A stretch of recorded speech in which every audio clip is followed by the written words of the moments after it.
สวัสดีค่ะมื้อนี้คนวันเสาร์สิมานำเสนอวิธีเฮ็ด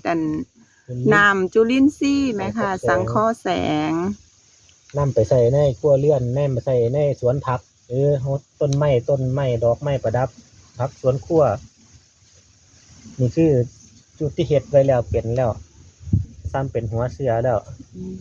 อันนี้เราจะมาเฮ็ดมื้อนี้มีอุปกรณ์ก็คือมีน้ำปลามีไข่แล้วก็มีผงชูรสเอาแค่นั้นพอกับน้ำที่เราเตรียมไว้ตากน้ำกรอกแดดตากแดดไปประมาณ 3-4 มื้อ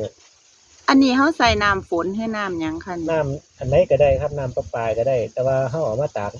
กรอกแล้วใส่ขวดตากแดดไว้อันนี้ใส่น้ำอยู่สระน้ำได้น้ำอยู่สระก็สิดีเพราะมันเป็นมีจุลินทรีย์อยู่ในสระอยู่แล้วมันเป็นน้ำที่มีปลามีหยังมันมีนั่นเนี่ยเฮากรอกแล้วเฮาก็มาตากแดดไว้แล้วอันสีแดงๆนั่นอีหยังคือหยังอันนั้นล่ะคือจุลินทรีย์สังเคราะห์แสงที่เฮาเฮ็ดไว้แล้วที่มันแล้วมันบ่เฮาเฮ็ดไว้ประมาณได้เดือนนึงแล้วเขาจะนำจุลินทรีย์สังเคราะห์แสงแล้วมามีเป็นส่วนผสมเฮ็ดเป็นหัวเชื้อนำมันค่อยจะเป็นเร็วถ้าเฮาบ่มีหัวเชื้อมันก็เป็นอยู่แต่มันก็สิใช้เวลาแต่ถ้าเฮามีหัวเชื้ออยู่แล้วมันก็สิเป็นเร็วมาลงมืออันนี้คืออุปกรณ์แม่นบ่คะนี่อุปกรณ์นี่ผงชูรสไข่คือเป็นตานัวแท้เนาะไข่1ฟองนี่ใส่ได้8 ขวดป๊าดไข่ได้ฟองนึงนี่ใส่ได้8 ขวดครับใส่ได้8 ขวดไข่1 ฟองต่อน้ำ8 ขวดเฮาบ่ได้จำกัดลิตรแต่ว่าจำกัดเป็นขวดบ่จำกัด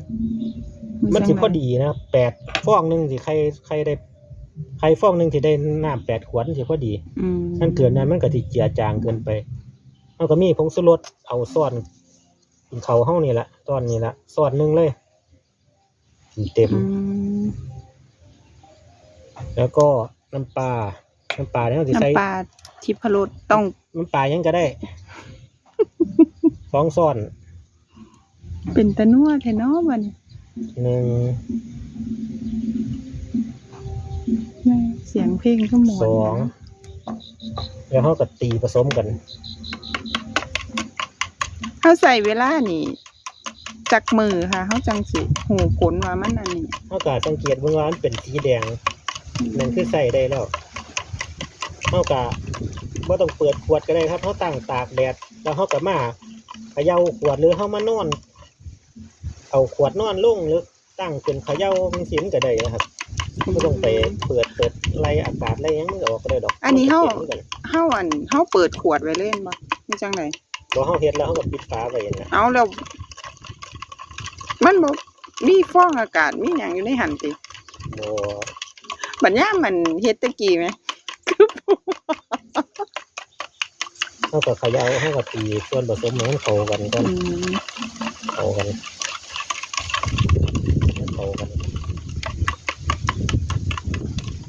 ให้ผงชูรสมันละลายต่อไปเฮาก็เตรียมที่จะมากรอก